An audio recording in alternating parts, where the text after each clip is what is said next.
What is going on, guys? Live from my open house. I want to do a great education for you because I just got off the phone from someone from Long Island who said, I want to ask you some questions about buying in Tampa. And I said, sure. But this was the conversation we had. And I think this is really important for anyone that's moving, especially to a new area like Tampa. Tampa is not like any other city. There's pockets of different places to go, from your area around Armature Works, your St. Pete and Central Avenue, your Dunedin, your Gulfport. You have Riverview and how Riverview is different. It's just so much that Tampa has to offer and out and around Tampa, right?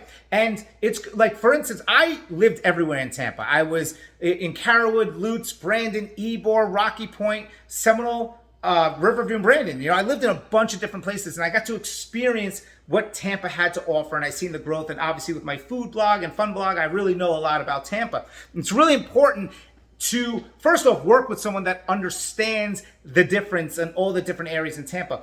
But more importantly is, before looking at a house, you really need to know where you want to live.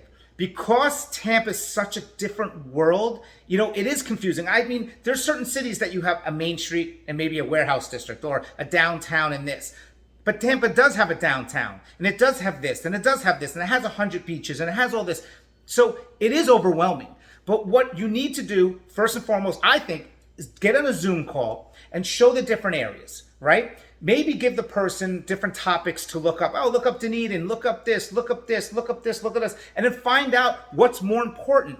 Do you have kids? Are you looking at school district? Do you not have kids? Are you looking to get to Disney and Orlando quick, the airport fast? Are you looking to be near the beach? Are you looking to get down south? There's so many factors involved, right? And then once you kind of figured it all out and you come down here, then before looking at real estate first, let's go travel. Let's go explore. Let's see everything the city has to offer within the areas that you might want to live in. And then from there, we'll look at real estate, because it is overwhelming. But guess what? That's what I love. I love doing this stuff. I love educating and I love teaching and showcasing the city. So even if you just say, hey, Karen, I'm not ready to move for like a year, but I really just want to know about Tampa, or I want to explore. Anytime you guys want to know anything, whether it's a Zoom call or you're coming down here, let me know. We have agents, that are always here, willing to do it. We're all from different areas, and we love Tampa, and especially me living everywhere, Check out Fun Tampa, too. You can check out all the food and fun in the area. Any questions, anything you want to learn, let me know. I'm Karen. Talk to you soon.